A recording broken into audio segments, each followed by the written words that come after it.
Data-driven TA has become a bit of a buzzword over the last few years, but tracking metrics isn't the same thing as driving decisions. The best TA leaders don't just report numbers, they connect hiring outcomes to business objectives and transform how their organizations think about talent. So how are they building this influence? Keep listening to find out.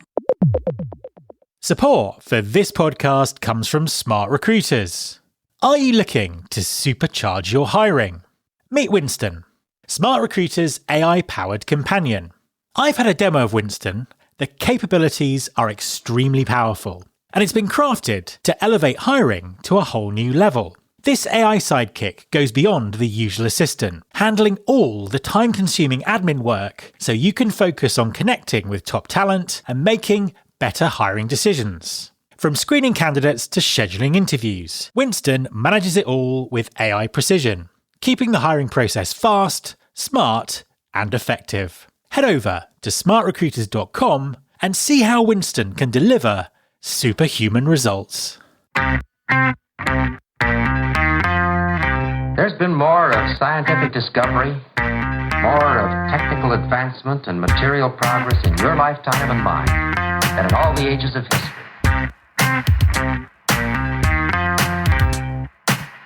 Hi there! Welcome to episode number 717 of Recruiting Future with me, Matt Alder. Recruiting Future is a podcast that helps talent acquisition teams drive measurable impact by developing their strategic capability in foresight, influence, talent, and technology. This episode is all about influence. The importance of data is universally recognised in talent acquisition, but the real opportunity lies in going past basic metrics and using data to shape business strategies. Forward-thinking TA leaders are moving beyond operational dashboards to connect hiring decisions with business outcomes like revenue generation and team performance. This shift requires not just better metrics, but a fundamental change in how we communicate value in the organisation. The challenge is that many teams remain stuck at the operational level, measuring activity rather than impact. So, how can you be more strategic about data and analytics? My guest this week is Leanne Cartelli, founder of a staffing and recruiting agency specialising in Latin American talent. With nearly 20 years working in recruiting and talent acquisition, Leanne brings deep insights into building data-driven TA functions. In our conversation, he shares his framework for evolving TA metrics through 3 maturity stages and explains how connecting recruiting data to business outcomes transforms organizational influence. Hi, Leanne, and welcome to the podcast. Hey, Matt, how are you? Good to be here. I'm very good, thank you, and it is a pleasure to have you on the show. Please, could you introduce yourself and tell everyone what you do? Yeah, absolutely. Well, I'm Leanne Cartelli, based out of Argentina. I'm originally from Argentina, and I've been in talent acquisition for almost 20 years. I say typically I say more than 15, but it's closer to 20. And I think I've done almost everything. I've done, TA for global companies such as Accenture, regional roles, global roles. I worked for, pharma industry with Boehringer Ingelheim, leading TA in Latin America. And then, a few years ago, I moved to the staffing side, so the other side of the counter. And now I have my own staffing and recruiting agency. We've launched about a year ago. And basically, we focused on helping businesses, primarily in the US and Canada, to hire and staff remote talent in Latin America. Fantastic stuff. So why don't we start there? I mean, tell us a little bit about the Latin American market for talent.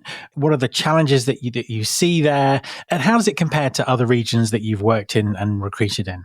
Yeah, absolutely. So I think, we see some of the same challenges we see everywhere and some that are unique to the region.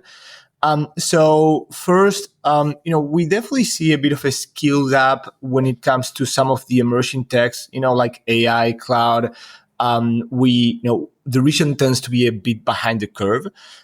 So for those skills, we find it more difficult in this region to find talent as you would in the US or Europe, for example, despite of the fact that there still is a bit of a a demand and supply challenge for those type of profiles. So I would say that's definitely a big challenge in the region. Not for your traditional tech profiles or other marketing and HR, finance, but definitely for those emerging skills. The second, I would say, you typically find if depending on the countries, right? If you don't know where to go, you're going to find some basic challenges like infrastructure, internet connection or connectivity, English proficiency, right? So there is some countries where you find those maybe basic challenges. So you definitely need to know where to go to find the talent. And that's a big challenge. I typically see a lot of companies too. They don't know the market or the region, and so they go to any country. They think it's the same, and then they hire someone, and that person has unstable internet, and that's just you give that for granted. It's basic, but in some countries it's not. The other big thing I would say is it's definitely a candidate driven market, right? And that's happened over the last many years. And I would say, one of the biggest reasons is because we see a lot of nearshoring and offshoring, particularly from the US, of course. Some of the main countries like Mexico, Colombia, Argentina, Brazil, they're seeing such significant growth of nearshoring. And so you have local businesses and, global businesses competing for talent here. And so, the leverage has moved into the candidate side. And, you also find some retention challenges connected to that, right? Because there's such high demand and so much competition that people tend to move sometimes. So it's very important to have the right retention strategies there. I think those are the main challenges. As compared to other regions, I would say, on the candidate side, and the power being on their side, we definitely see some ghosting here in LATAM. But I think that's a common trend we've seen, in a lot of places, unfortunately. We do have, I think US and Europe struggle more with extended time to hire or time to fill. Whereas in LATAM, you can move a lot faster. And then the third one, I would say, maybe comparing to another region, maybe, Asia, India, for example, there's larger talent pools, but, they do have challenges that LATAM doesn't have, such as, we have time zone alignment and a lot of cultural alignment. And, whereas for India or some other countries in that region, you struggle with that, right? I suppose just to drill down a little bit there into the skills part of this, is there kind of a different availability of different skills in different countries? Are there any countries that are particularly good for any sort of particular in-demand skills? Yeah, absolutely. So I would say, for example, for anything in tech, right? So let me just make it broad-based. Tech, you should go to Argentina, Colombia, Brazil, Mexico as well, but a bit less. And then, for example, Brazil is really strong on cybersecurity, right? So there is those nuances. I typically, when I advise, when it comes to the tech market, I typically advise, those three countries. And I always share that there is, when companies come to hire in Latin America, one of the biggest drivers is cost, right? And so, because the core of the conversations are based on that, you're not going to find significant gaps when it comes to those skills, but you're definitely going to find bigger gaps when it comes to the cost. And so it might take a bit longer, but you're going to find the talent you need, in Argentina, Colombia, and Brazil.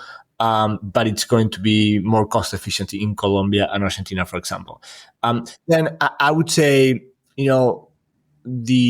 outside of tech, again, the emerging skills, AI, cloud, those are tough in any single one of these markets. Cybersecurity, I always talk about Brazil. And then outside of tech, for example, you have anything that's marketing. You have, for example, in Argentina, a huge hub of marketing talent. There is certain areas of marketing like growth, mobile, performance that are typically harder to find in other countries. but you do find it a lot in Argentina. And then I would say, for anything that's sales, BDRs, SDRs, account executives, and managers, Argentina and Colombia are really strong, but especially Colombia. They have a huge pool. There's been a lot of outsourcing of sales and commercial functions there, and so you typically find a lot of good talent, and especially strong in English, right? They have really good language skills. In Argentina as well, Brazil as well, Mexico as well. I think what sets Colombia sometimes a bit apart is, when it comes to sales, they have a bit, a closer accent to the US, or they can make it sound more native. Whereas maybe, there's amazing English skills in Argentina, but sometimes you can hear the accent, maybe like you hear mine. And so, when it comes to sales, people feel more comfortable with more of a native speaker in that sense, right? And so Colombia tends to be a bit stronger in that. So you've mentioned a few things that employers who are recruiting, across borders into the LATAM region should be aware of there.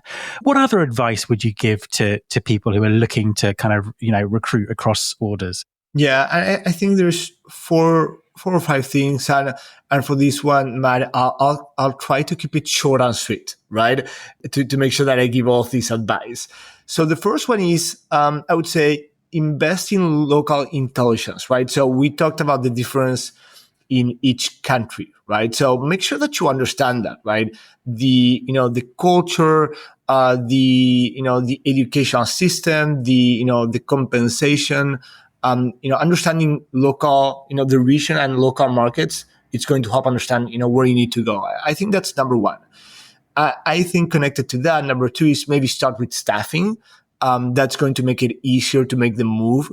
And then eventually, as you learn about the market, understand the talent, you can make some, longer term decisions and start hiring direct. But it's a good way to start, right?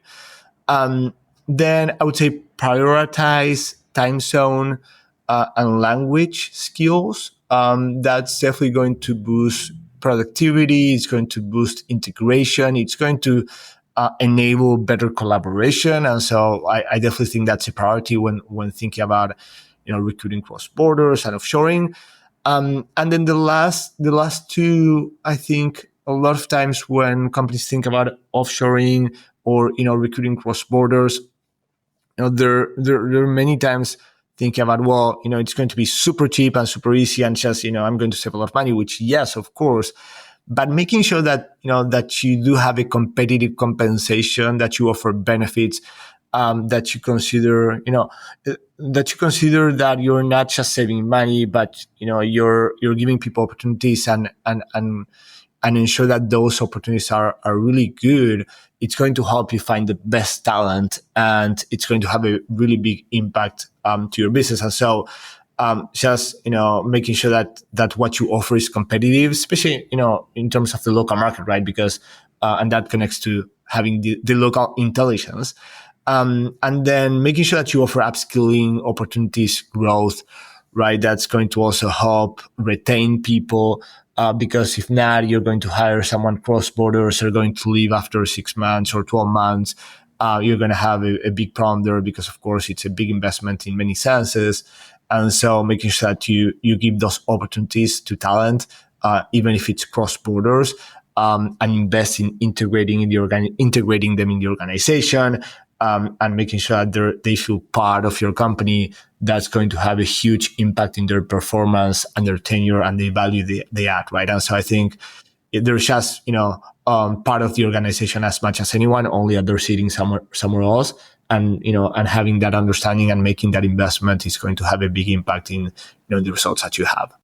You mentioned that it's very much a candidate market. One of the things that consistently seems to be an issue in every country at the moment is the quality of candidate experience. Why do you think the candidate experience gets neglected so often?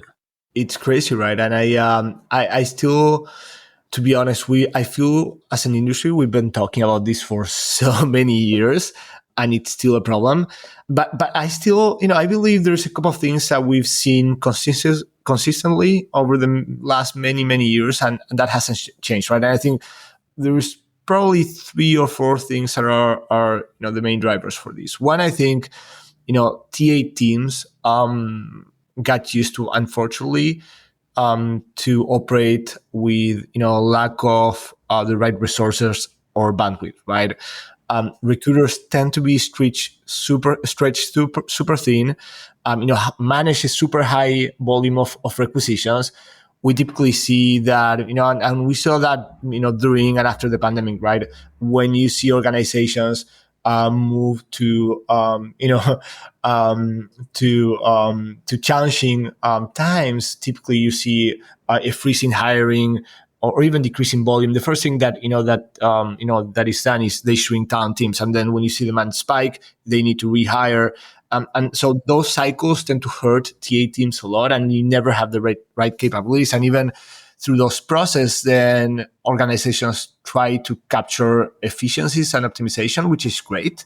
But then, with limited resources, when it comes to not only bandwidth of recruiters, and the scale of the teams, but also what you invest in terms of the technology to support them, in terms of the employer brand, right, which we know it's going to impact directly their ability to attract talent. Then that tends to cascade to a bad experience for our candidates, because you have a recruiter that has to manage 20 recs. So many candidates in each rec, right? 10, 20, whatever candidates, huge flow of applications, the business pushing and pressing, and they just can't get around that, right? And so I think one big part is, all of our talent acquisition teams, for the most part, they don't have, they're not given the right resources, or many times, they don't have the right scale and structure to be able to deliver a good candidate experience. The second, I think it's always, process related. So, a lot of times processes are inefficient, for many reasons, right? I think many times TA teams are so involved in delivery that they don't take a pause to think strategically about how their processes are designed, and so they're not really fit for purpose. Either too many stages, or the ATS not really designed to be fit for for that process. The business many times not educated, and this goes to the third point. I think many times it's not TA, but it's really the business, the organization, the hiring managers, right? They don't provide detailed feedback. They're late with their responses, and so they might respond for a good candidate or what they think it's a good candidate, a good fit, but then for the rest, maybe they don't provide feedback, or maybe the feedback is this person is not a fit, and why, right? What is what do we tell this person that just went through three interviews and a deep assessment? And I think that that's a big piece. I think a lot of times recruiters and talent teams just don't have the support and don't get what they need to the business. And I think, it's a bit on the business, but it's also a bit on us, right? We need to educate them. We need to invest the time, and we need leadership sponsorship to make that happen, right? And many times also, it's, for us as a function, we struggle in communicating appropriately to the business the impact that they have. And, we just, as an industry, we need to start talking, talk business language, right? Don't talk talent language. And, just explain that, how, for example, the candidate experience, it's going to impact whether, maybe someone continues to buy your products or not, or the quality of the hire that's going to translate into performance and their high revenue. And so I think some of those conversations we're not having, and so we're not really getting what we need from the business, which then translates, of course, into a bad candidate experience, because we, for example, we don't have the feedback, right? And that's awful for a candidate that just went through, 4, 5, 6 hours of a process, and they don't know why they're not moving forward. Yeah, no, 100%. And you kind of bring up some interesting points there. So as we know, TA teams are being squeezed in terms of resources, but, at the same time, they're not necessarily getting the buy-in and support that they need. And the function is very much changing with technology and all those kind of things. So one of the sort of key parts of this is data, in terms of what TA teams look at, how they measure their success, how they communicate that to the rest of the business. You've obviously obviously worked in lots of different sort of facets of recruiting and TA. What do you think the most fundamental data points are that every TA team should be tracking? And that has a huge impact. I've always considered myself a very data-driven person, and I think I've always tried to translate that into data-driven culture for the teams that I've been part of, and I had the privilege to lead. And it's funny because every time I've shown an organization, it's many times it's been at transformation stages. So basically, as an example, I showed Pedido Ya, which is your sort of DoorDash in Latin America at hyper growth. When I joined, they didn't have someone leading TA, right? That role did not exist in the company. They were a 2,000 people company, and they didn't have anyone looking after TA and thinking about it strategically. And the challenge was to grow the company to 8 new countries and triple the headcount, which we did, right? But and the reason why I show this example is one of the first things I did when I joined is I asked for the metrics data. Just show me the dashboards, right? And I remember receiving 20 different sheets with different data points measured differently, right? And so and that wasn't the first time that happened to me. And I think many times what I see in organizations is I typically think about data for TA in sort of 3 different maturity levels or stages. First one is more sort of operational and baseline metrics, sort of your day-to-day metrics that every TA team needs to track that really connect or relate to the process, right? How efficient it is, how it's operating. And so think your time to hire and time to fill, sources, offer acceptance rates, roles per recruiter, everything that talks to about how how you're operating your function, right? And I think for the most part, this is where 90% of TA teams and organizations are at, right? The next one, to me, it's sort of a more advanced metrics level where you start connecting the dots of the different data points to gain deeper insights. And so not just measuring your time to hire, but understand what drives it, right? And correlating metrics. And so, for example, you look at your time to hire per source and your quality of hire by source or recruiter, the conversion rate at each stage and who owns that stage, recruiter productivity.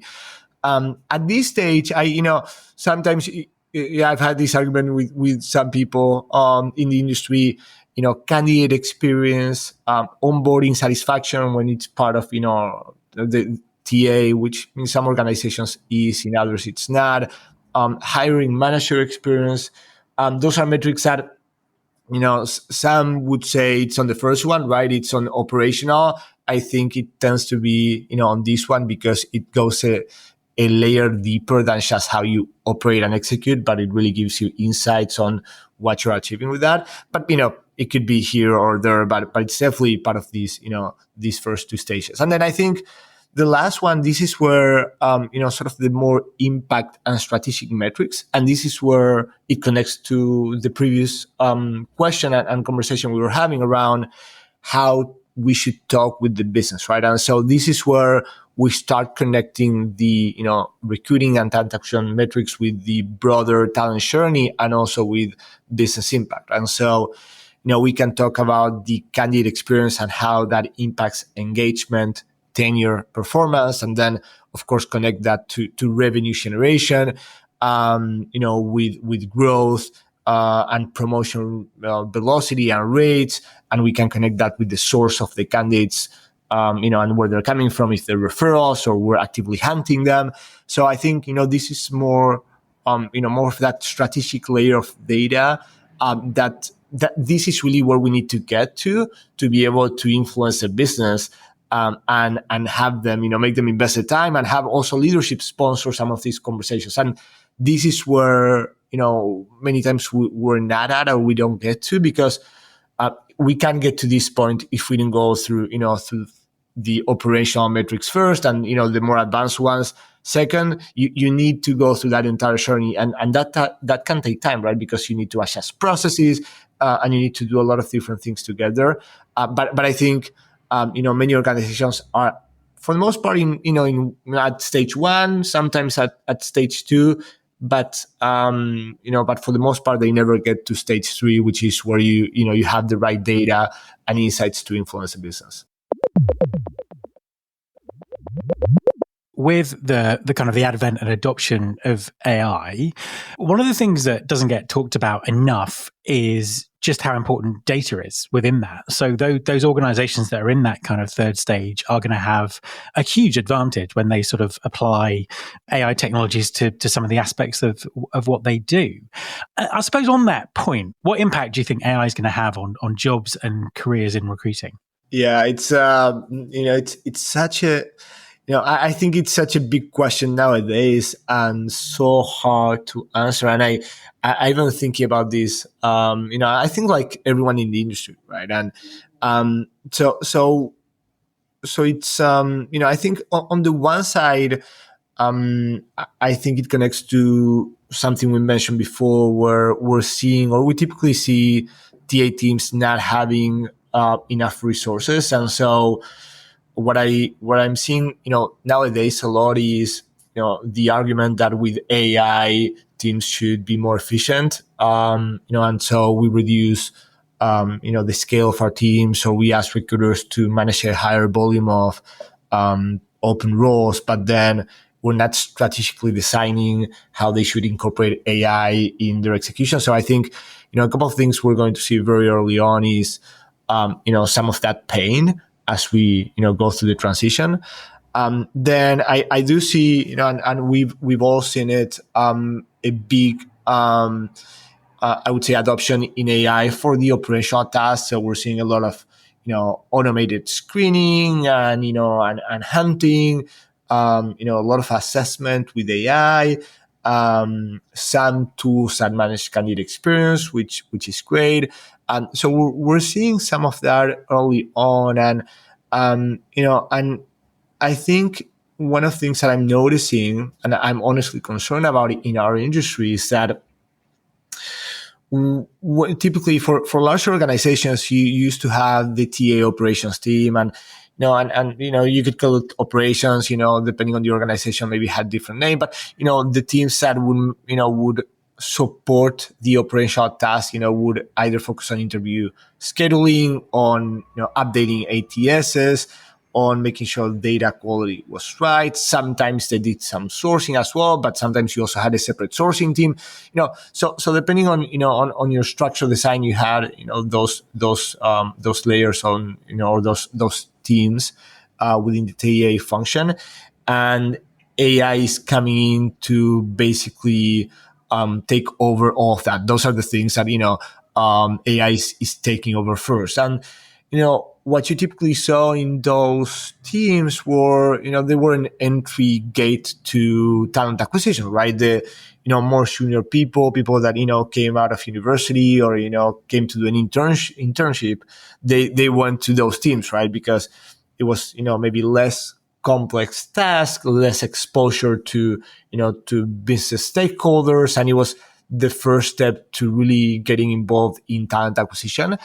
And, one of my biggest concerns now is with AI taking over that, we're pretty much removing a lot of the entry points to the function, right? And what does that mean to the future of recruiting and TA when you just miss those entry points and people, you have your experienced TA advisors, we can call them now, that understand the business, have done this for a long time, they have their networks, they know the market, and they also have a set of AI tools that takes care of all of that. Those are those recruiters that have been in the business for the last 10 years. Now, what about that person that just came out of university and wants to start in the business? They don't have that, right?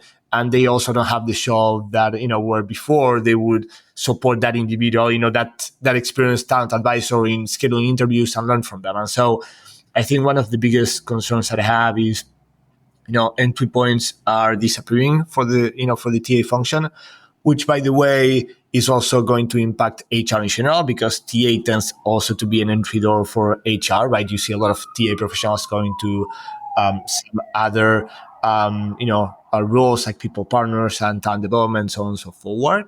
And so I think that's one of the biggest things and concerns that, that I personally have in mind right now with the function. And I think, the other is we're seeing for some industries and some talent segments a faster pace of change than others. So, for example, for blue collar hiring or retail, that's moving quickly into automation, right? Because it's with high volume hiring, it's moving quickly into AI, and so you have less of a human involvement, at least from TA, right? Because then they might talk to the business, but you have a lot of tools such as Go.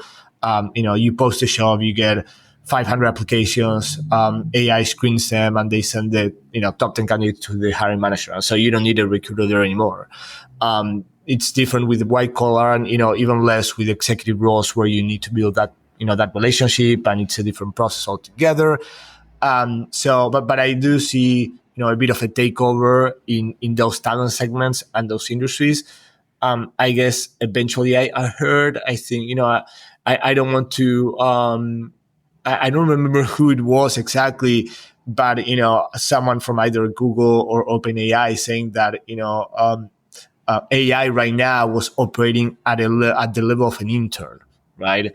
And it's really a baby, right? It's been 2 years, a year and a half, and so imagine in 5-10. So I think that's what we're seeing now. I think it's hard to say where it's going, but I definitely think it's going to be more difficult to get into the talent acquisition function and industry. And I think it's going to happen first in more global and larger organizations. I think then smaller startups and smaller companies, there's still probably going to need some level of TA advice, but maybe it's going to be more of a people partner or HR generalist role that also manages TA. Yeah, I think you raised some really interesting points there, and there were huge concerns about things like entry-level jobs across the board. I mean, it's difficult to predict the future, and you've sort of talked about some of the things that are likely to happen there.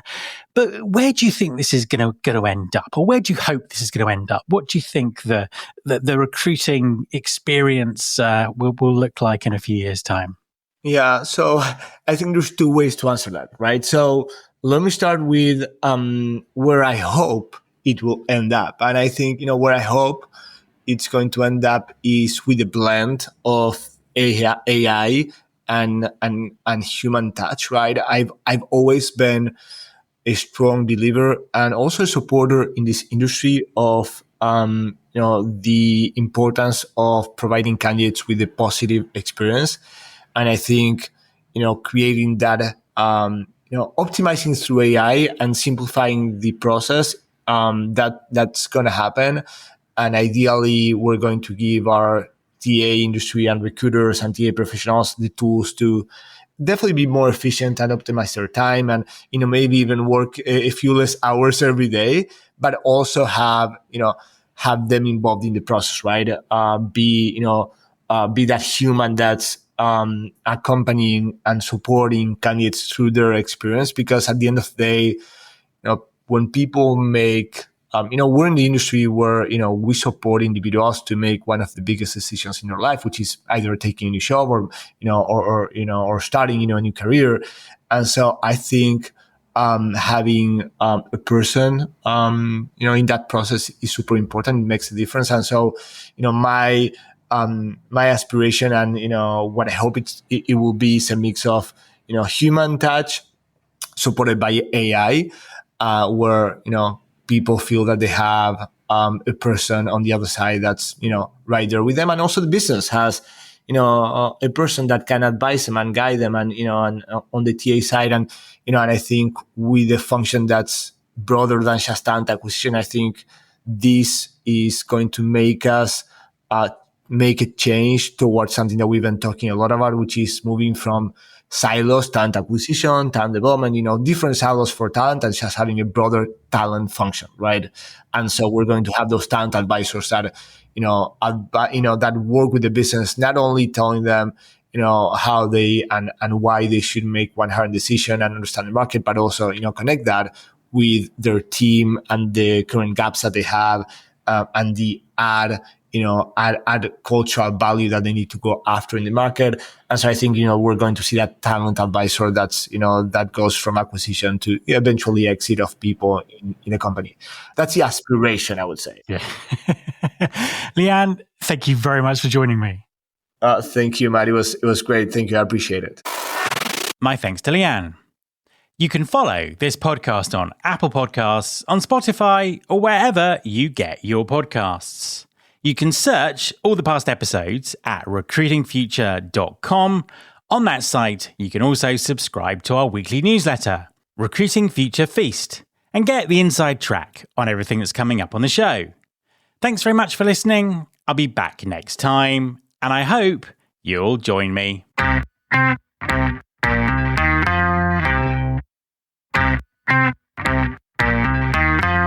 This is my show.